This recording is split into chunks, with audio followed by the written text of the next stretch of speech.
추가 피해가 발생하지 않도록 기상청 등 관련 부처와 자치단체, 소방, 경찰 등에서는 비상 대응 태세를 유지하고 내륙 쪽에 특히 이제 부안 전북 지역에 발생한 지진은 거의 없었기 때문에 지진 위험에 대한 지역으로 분류가 되어 있지 않은 건 사실이고요.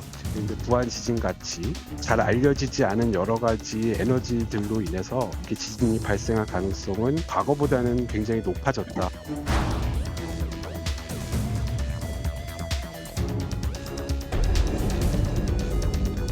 자, 오늘 지진이 발생해서 아침에 깜짝 놀랐어. 전 국민에게 경보가 울렸는데 물론 뭐 다행히 큰 피해는 없습니다만 그래도 작지만 여러 가지 좀 놀라신 분들, 피해 보신 분도 있다 그래요. 그래서 지진에 대한 얘기도 있지만 이런 경우에는 이게 피해를 어떻게 해야 됩니까? 이걸 어떻게 보상받죠? 뭐 이런 얘기도 오늘 많이 물어보시더군요. 자, 일단 화면으로 오늘 지진 상황 좀 정리해 볼까요? 보시면은 규모가 4.8입니다. 올해 들어서 최대 규모인데 부안입니다. 그러니까 이게 많은 지진이 바다에서 일어나는데 오늘은 이제 내륙이에요. 그리고 진원 깊이는 8km. 그리고 진도가 5까지 갔대요. 전북 지역에서. 그러면 사람이 진동을 느낄 수 있고 창문 등이 깨질 수도 있다. 이런 진도가 나왔다고 합니다. 일단 뭐 지진 상황 여진도 오늘 계속 있었는데 아직까지 큰 피해는 없습니다. 천만다행입니다만. 자. 일단 그러면은 일단 뭐 깨지고 피해를 본 게 있어요. 화면도 잠깐 나왔지만 화면 좀 볼까요? 그럼 피해 상황에 대해서 이게 어떻게 되는 건가 그러면은 이런 건데 안희성 변호사 나와 계신데요. 자, 크고 작은 피해가 있을 수 있습니다. 지진이 나게 되면은 이럴 때는 지진 같은 경우로 한정을 하다 보면 이래서 뭐 주택에 금이 가거나 아니면 다치신 분이 있는데 이럴 때는 피해 보상 어떻게 됩니까, 진짜? 일단 지진 원칙적으로는 천재지변으로 평가를 해야 되기 때문에 이거에 대해서 사실은 별도로 뭐 국가에 대해서 보상을 청구한다거나 이런 방법은 없습니다. 개인이 피해를 입은 개인이 사실은 개인적으로 해결하거나 그냥 감내해야 되는 거예요, 그렇죠. 원칙적으로. 그래서 이럴 때를 대비해서 사실은 보험 상품이 이제 마련이 되어 있는데 통상적으로 우리나라에서 지금 판매되고 있는 보험 상품 중에 화재보험이 있습니다. 화재보험. 그래서 화재보험에서 지진 특약을 이제 가입을 하게 되면은 보상을 받을 수는 있습니다. 아, 이런 경우에는 그런 걸로 보험으로. 근데 그러면은 만약에 그런 보험이 없으신 분은 보상은 원칙적으로 안 되는 거네요, 그러면. 그래서 이게 그래서 내가 잘못한 게 없는데. 그렇죠. 그래서 저번에 수년 전에도 지진 피해가 좀 속출했을 때 최초 지진이 발생하고 나서 여진이 발생하기 사이에 지진 이 보험 상품에 가입하려고 했던 그 사이에 또 급증을 했어요? 많이 있었습니다. 근데 그때 당시에는 보험사에서 이거는 안 해줬겠네요. 여진으로 인한 피해는 최초의 사고로 인한 피해로 보기 어렵다. 분쟁이 가능성이 있다라고 해서 보험 상품 판매를 중단했었거든요. 또 그런 일이 있었고. 그래서 그 당시에 사실 아마 많은 분들이 보험 상품 가입했었을 겁니다. 그런데 이게 지진은 뭐 엄격히 말하면 천재지변이에요. 예상치 못한 자연의 현상인데 지난 2017년에 포항 지진 굉장히 규모가 컸잖아요. 그리고 피해가 많았는데 그때는 국가에서 보상을 한 게 있었다고요? 이건 어떻게 된 겁니까? 사실상 이 지진, 아까 제가 말씀드렸던 그 전제, 지진은 천재지변이다라고 하는 그 전제가 틀렸다라고 지금 법원에서 판단을 내린 거거든요.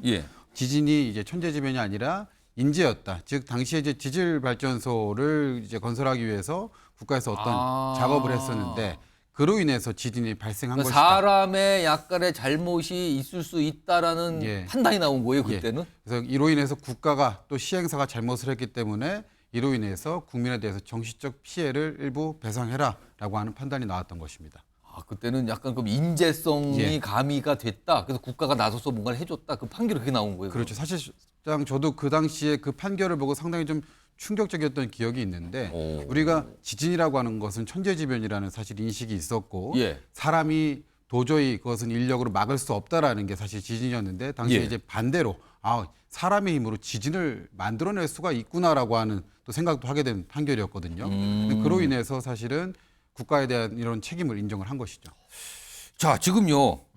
이게 천재지변 설명이 들으셨죠? 지금 원칙적으로는 안 되지만 뭐 상황에서 약간 사람의 잘못이 가미가 된다면은 국가가 보상을 해준다 이런 얘기가 있고요. 그리고 개인적으로 준비하셔야 된다 이런 얘기인데 이거는 천재지변이 아니잖아요. 오물풍선. 이것도 피해 났거든요. 뭐 차량이 파손되고 그랬는데 일단 그와 관련된 영상부터 다시 한번 좀 확인해 보겠습니다.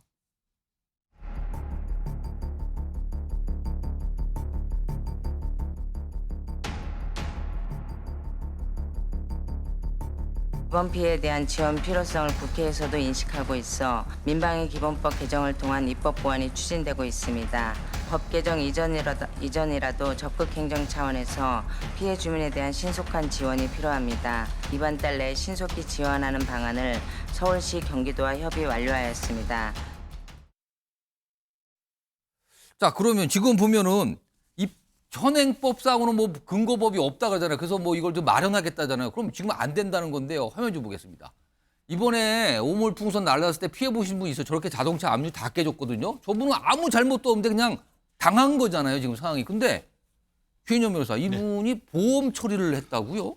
다행히 이분이 보험을 들면서 자차 담보 계약을 체결했었던 것 같습니다. 그래서 일단 고쳤는데 예. 앞에 유리창이 완전히 나가서 새로 했는데 비용이 한 53만 원을 들었는데 예. 그거를 해서 증빙을 한 다음에 보험사에 제출을 했더니만 보험사에서 보험금을 지급 결정을 했다고 합니다. 보험사에서 받아준 거예요? 그렇죠. 자기 어떻게 보면 부담금 20만 원 이외에 53만 원 중에 33만 원을 보험금으로 지급했다라고 사실 하는데 그 전에 이게 보험사에서 처리가 되느냐 안 되냐 이게 그렇죠. 막 잘 논란이 모르겠다 됐던 그랬거든요. 것이죠. 논란이 됐었는데 이 부분이 아까 얘기한 것처럼 천재지변 면책조항. 예. 근데 천재지변이 단순히 뭐 비가 많이 온 것뿐만 아니고 전쟁, 내란, 예. 폭동, 경우에 따라서는 어떻게 보면 파업 이런 부분에 대해서도 어떻게 보면 보상하지 않는다는 규정이 있었는데 이 부분을 조금 어떻게 보면 고객들의 어떤 필요에 조금 더 가까이 했는 것 같은데요. 사실 얼마 전에 한여름에 비가 갑자기 많이 와가지고 주차를 해놨는데 물이 다 들어와서 예. 차가 완전히 못 쓰게 되는 그런 케이스가 있지 않습니까? 그런 케이스에도 예전에 논란은 됐습니다만 보험금을 지급했는 사례가 있습니다. 그럼 이번에도 약간 비슷하게 적용을 그렇죠. 한 거네요. 그렇다는 점에서 이런 부분이 있고 저는 이번에 자동차 이외에도 보면은 한 지역의 농가에 어떻게 보면은 비닐하우스에 떨어져서 비닐하우스 훼손되는데 예. 그런 것 같은 경우에 따라서 농민들이 풍수해 보상보험 이런 것들이 드는데 똑같은 논리거든요. 그렇기 때문에 조금 더 적극적인 보험회사의 어떤 보험금 지급 정책이 필요한 것이 아닌가 생각합니다. 참 이런 거 오물풍선 피해까지 걱정하는 상황이 됐는데 근데요 이 오물풍선 관련해서요 방글라데시의 한 유튜버가 그거 좀 그만 좀 보내라 막 뭔가 춤을 추면서 항의하는 듯한 영상을 만들어서 올렸다 그래서 좀 많은 분들이 보셨다 그러네요. 뉴스와이드가 좀 준비했는데 확인해 보겠습니다. 누나 오물풍선 그만 날려. 누나 오물풍선 그만 날려.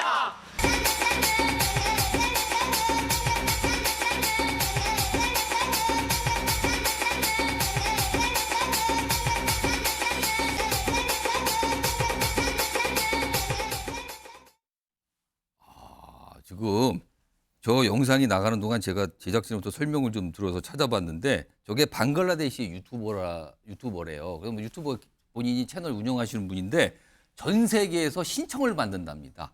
어떤 글을 써주고 자기가 그걸 보여주면서 춤을 출 테니까 이거 원하신 분들은 보내주세요라고 해서 물론 대가를 받겠죠.